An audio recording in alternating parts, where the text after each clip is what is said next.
好，翻到嚟我財智好投資學會啦，今日繼續有我嘅嘉賓主持啊，係我哋著名嘅財經主播咧 Kenneth 喺度喎。Hello，散咗著名兩個得啦。哦，OK 嘅，係。喂，其實你做財經主播做咗幾耐啊？我想問 Kenneth。考下觀眾，由乜嘢年代開始睇我？應該係要咁樣。都有。你幾時開始知道我係財經主播？我5至6年啦，我估計都係一個有冇網台嗰大啊度。有冇啊？冇㗎。4年、5年。20幾有啊，有4有年，啊，有4年。咩20啊？2020年到啦，around 係咪啊？差唔多，係啦真係差唔多。係啊。 2020嗰陣咧係啱啱好疫情嗰陣，嗯就好似係拍啲個人片嘅，喺一間公司度。咁然後咧就2021咧就正式轉咗做財經嘅主持啦，就真係訪問嘉賓啊，同好多唔同嘉賓合作嘅。我都係嘅，其實我都係2020年做多咗網台嘅財經主持啦。咁嗰陣時都識咗好多好，我覺得好交心嘅股評人朋友嘅。咁都真正望住個報價機，篤，跟真係望住個叫做大利是咁樣上落啊，邊度買盤邊度賣盤啊，我都覺得即係貼近個業界多啲咯。即係過往嘅我就可能係即係自己係咁炒嘢啊，或者自己覺得投資係緊要咯。我都預備咗本書俾你，係小弟嘅作品。有冇簽名先？唔使簽名啦，呢啲咁客套嘅嘢係啊，我早年出嘅跟住要親得簽名。係冇，擺喺度得㗎啦，擺喺度得㗎。係多謝你。咁另類投資喎，我近期玩緊一樣嘢。Pokemon Go 係嘛 Pokemon 卡，係啊啱啱 Pokemon 入 Go 咗卡盒。其實Pokemon Go 卡咧都同我哋接住你講嘅嘢好似啦，因為我知道你都有睇cryptocurrency 啦，即係 Bitcoin 啊、以太啊等等啦。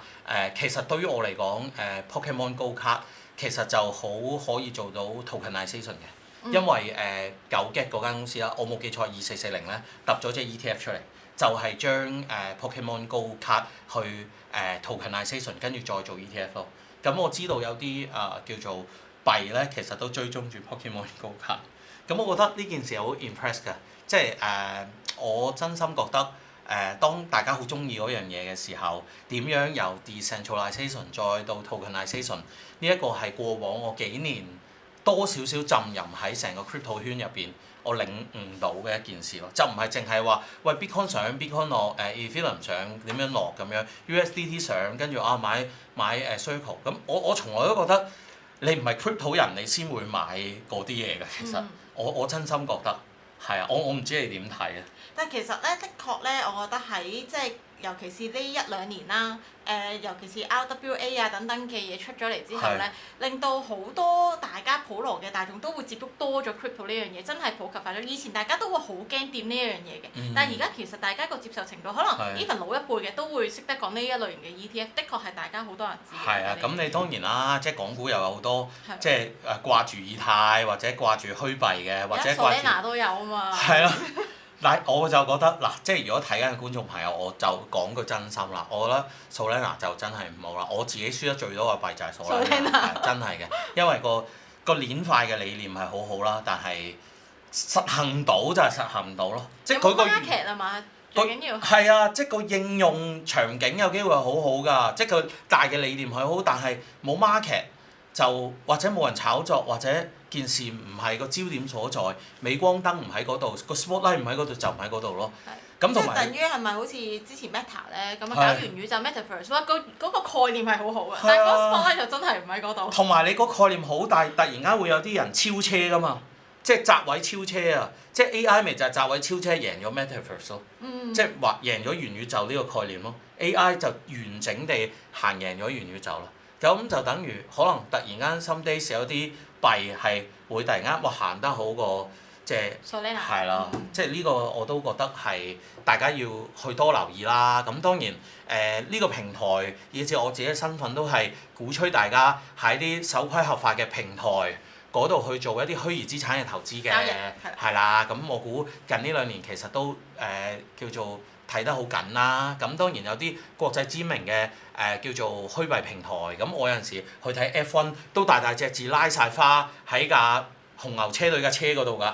咁但係佢入唔到你香港就入唔到你香港，佢入唔到你香港，如果你用嗰個 A.P.P. 其實有啲咩事都係冇保障啦，係啊，即係我純粹簡單啲咁去講啦。咁當然人哋嘅資產值咁勁，又會唔會有啲咩事我就唔敢講咯。可能人哋個資產值好勁，可以冇事咧，可能夠俾啲苦主大聯盟咧。咁但係 crypto 始終我覺得新就唔可以講新㗎，特別入邊都有啲 risky 嘅嘢咯。我估大家都要去理解同埋要去多啲去做功課去釐清咯。咁點解頭先同你講嗰個 Pokemon Go 卡，因為 tokenization 啦。咁你點睇嘅？其實對於虛擬資產，譬如 Bitcoin 落到嚟依家6萬零蚊，咁你覺得下一個牛市有冇機會衝翻去8萬或者衝翻去10萬咁啊？耶！到時咧我哋就係最叻嘅人嚟㗎啦，最有錢嘅人嚟㗎啦。我希望係啊，真係。即係我自己都好怕錯過咗啊！即係我覺得喺 Bitcoin 嘅世界你錯過咗咧，你係好嬲㗎。係，唔係尤其是咧，我係自己親身經歷咧，就係當時同另外一位 KOL 啦，咁佢就都大家好熟㗎啦喺 crypto 界。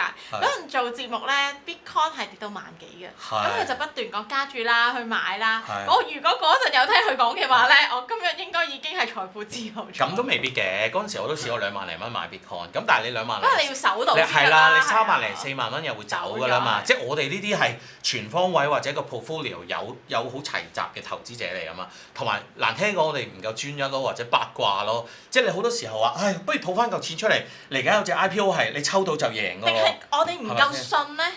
係咯，信念嚟咯。係咯，即係你 to the moon 咁噏出嚟就好好聽，但係邊個真係可以守到 to the moon 咧？我唔得咯，我唔得，我唔係㗎。即係所以有啲人都會講話，喂，你話自己 claim 自己係 crypto 人，你唔係咯？我真係唔係啊！我只係一個普通投資者嚟㗎咋。咁等於我覺得曼聯對阿仙奴係阿仙奴會贏，咁我咪買阿仙奴咯。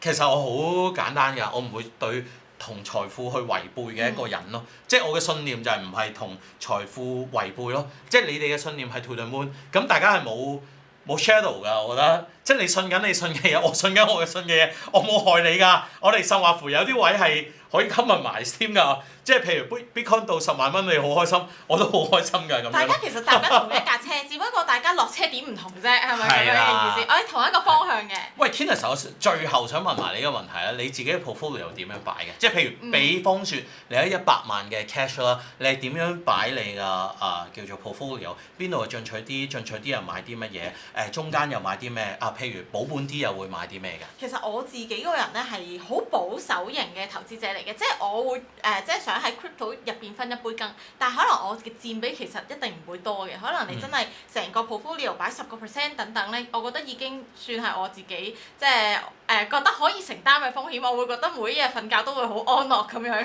我唔需要你去可能跌到幾多錢咁樣。其實你譬如虛擬貨幣咧，你 24 hours trade 㗎嘛，你真係瞓都瞓唔到。有陣時我哋要睇美股，睇下 Donald Trump 講啲乜嘢啊，或者舊時聯儲局主席鮑威爾講啲咩，其實你都唔係好瞓得好啊，因為有段時間係聯儲局主席咧話，喂減息啊，哇港股即刻谷一陣上啲金融股，起碼啲匯控啊、1299啊嗰啲咩新鴻基啊嗰啲，起碼彈到3-4%，咁琴日買中咗咁樣，即係有一個咁嘅操作㗎嘛，所以瞓到都緊要我覺得投資者。最緊要自己舒服就係覺得個 portfolio 係即係因為始終我哋都仲有工作㗎嘛，我唔想呢一類型嘅嘢會影響到我平時嘅工作表現。大佬喺個即係伏喺度喊咩？係咪先？